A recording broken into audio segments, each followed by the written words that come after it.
I come to you this morning from the Twin City suburbs as Corey and I wait out the pandemic, or at least part of it, removed from the city, and closer to Corey's family. We actually came here a few weeks ago before the pandemic got as severe as before this pandemic got so severe, thinking we'd only be here for a few weeks, come to realize, no, we're here for a long haul. And while I am so grateful for the ways we can still stay connected, I am still mourning all that we have lost. Because of this mourning, specifically of loss of proximity, and especially as we near what would have been very celebratory times in the school year, it seems almost ironic or something that Sunday and also today we hear about a banquet.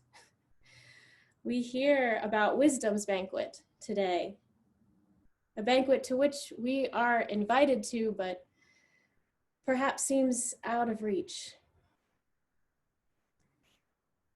As luck would have it, we recently read quite a bit about Sophia or wisdom in Dr. Rodriguez's post-colonial theology class a few weeks ago. In this beautiful article by Mayra Rivera, she writes eloquently on Sophia as the God at the crossroads. For earlier in chapter 8 of Proverbs, Sophia says that she makes her stand or her home at the crossroads. Not within the temple, not within the city, but outside. Not quite here, not quite there, but rather in the space between us. And in quarantine, perhaps that space between us is a little more apparent than it normally is. In fact, the very crossroads where Sophia is perhaps residing might look rather empty right now, or at least far less traversed than they normally are.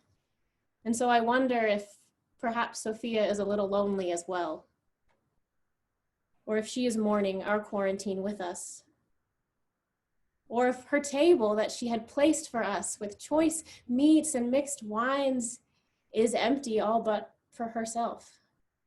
And if she too is mourning our presence like we are mourning each other's.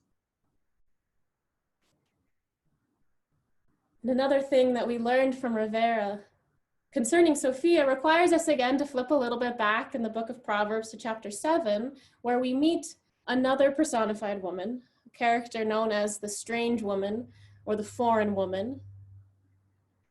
And customarily, Sophia is contrasted with the strange woman or the foreign woman. And readers are encouraged not to be like the strange woman, not to be like the foreign woman, but instead emulate wisdom. And if the strange woman is meant to be the image of others, well, then wisdom must look like us, no? But as Rivera points out, the characters are not quite the polar opposites that the writer might have intended, but rather Sophia gives herself away. Her invitation to the simple to come to her banquet is the same invitation that the foreign woman gives, almost verbatim. And maybe they speak the same native language. And while the strange woman is called loud, Sophia cries out still. Sophia is not quite as different from the strange woman as perhaps the author intended. And so the differentiation between wisdom and otherness is not as clear-cut as perhaps they were intending. Sophia reveals that the simple in and out crowd is not sufficient for wisdom. And we may draw lines in the ground between good and bad and call it a day, but in fact, wisdom is far more complicated than that. Wisdom is perhaps more ambiguous, or at least harder for the powerful to control. And so she continually calls us to evaluate just who we consider wise and who we consider foolish. She calls us to leave behind false purity that would dictate as such.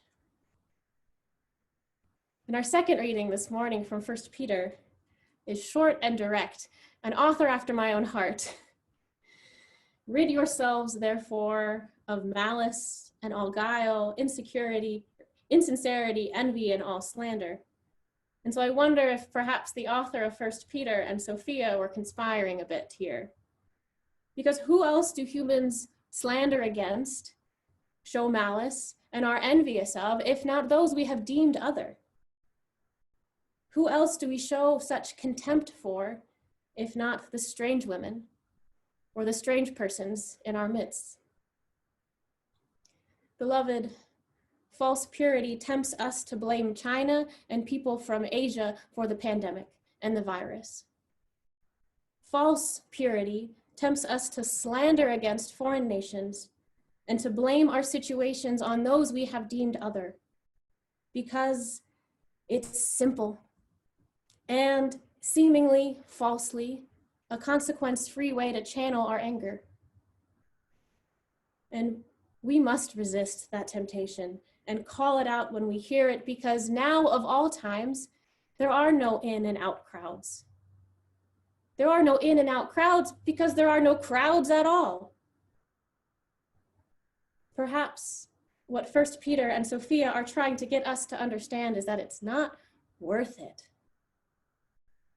False purity is not worth it, and just a simple and false solution. Simple solutions for simple people. Perhaps the very same simple people that Sophia is inviting to her banquet. And a Lutheran hermeneutic might suggest that we are exactly the ones without sense. We are the simple being invited to the banquet.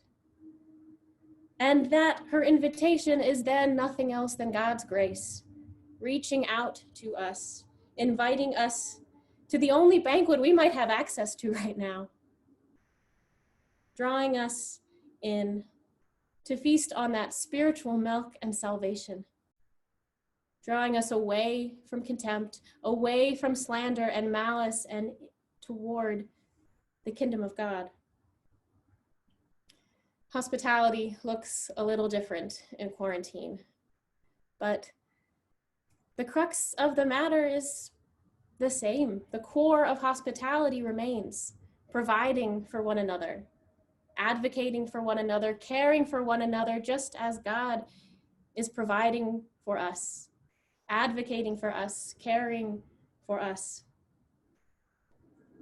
And so, as wise as we ever become, we will remain simple. And so we can rely on that invitation to the simple to come and feast at the banquet. We can rely on that invitation to be there, calling us to that table. And may we forever heed her call. As we look out in the space between us that may be farther and more distant than ever before, the space where Sophia resides, may we remember to heed her call. May we find her instructions and find life. Amen.